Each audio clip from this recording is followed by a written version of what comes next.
Dağınıq skleroz özünün bir neçə klinik forması var. Çox geniş deməyəcəm buradan, çünki dəfələrlə biz bu haqda məlumat vermişik. Qısa olaraq demək istəyirəm ki, bəzən pasientlər elə başa düşür, bəlkə məsəl üçün çox ağır bir diaqnozdur. Nəyə görə? Çünki istər-istəməz cavan yaşda olasan, çünki dağınıq skleroz əsasən 20-40 yaş arasında insanlarda rast gəlinir və əsasən qadınlarda daha çox üstünlüyə malikdir.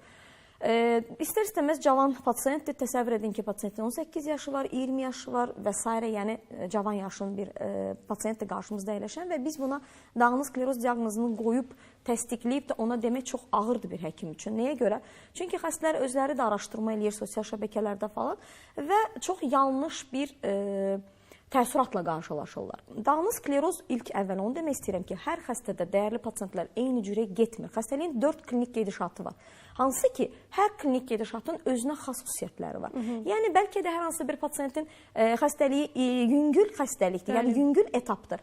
Lakin o, sosial şəbəkələrdə və yaxud da internetdə maraqlanır və görür ki, dağınıq sklerozu olan xəstənin, hər xəstənin axırı əli ilə arabasıdır və xəstə təsəvvür edin ki, necə bir sarsıntı yaşayır. Psixoloji durum gətirir, onu ağırlaşdıra bilərmi? Və təbii ki, inanırsınız, elə pasiyentlər var ki, sırf psixoloji durum, çünki stres bütün hər şeyi idarə edən bir, yəni idarə edir. Yəni stres çox vacibdir burada, stresin kontrolu.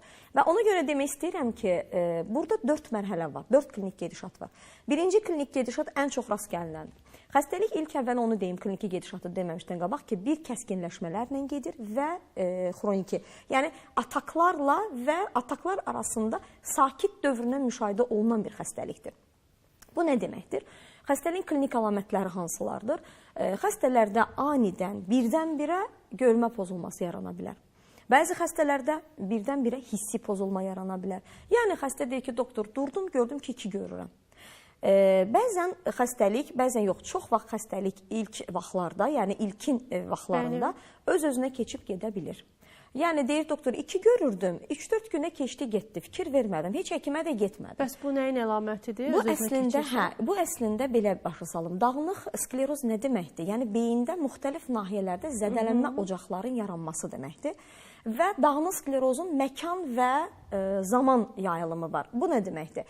Yəni, beyində ocaqlar, demilnizan ocaqlar bir çox xəstəliklərdə yarana bilər. Yəni, ona yaxın xəstəlik saya bilərik ki, bu xəstəliklərdə beyində bu cürə ocaqlar yaranır.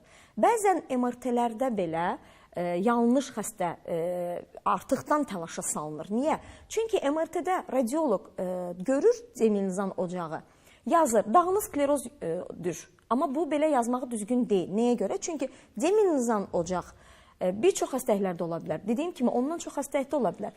Dağınıq sklerozun özünə xas olan xüsusi bir MRT görünüşü var. Ondan da əlavə, bu MRT görünüşləri digər xəstəliklərə çox oxşuyur. Yalnız MRT-də olan görüntüləri xəstənin klinik əlamətləri ilə, şikayətləri ilə birgə dəyərləndirilən zaman dağınıq skleroz diaqnozu qoyula bilir. Yəni, qısacası, dağınıq skleroz elə bir xəstəlikdir ki, bir çox xəstəlikləri yamçılayır sanki. Sanki onlar kimi özünü aparır. Ona görə də dəqiq dağınıq skleroz diaqnozunu qoymamışdan qabaq xəstəyə diqqətlə baxıb digər xəstəliklə mütləq inkar olunmalıdır.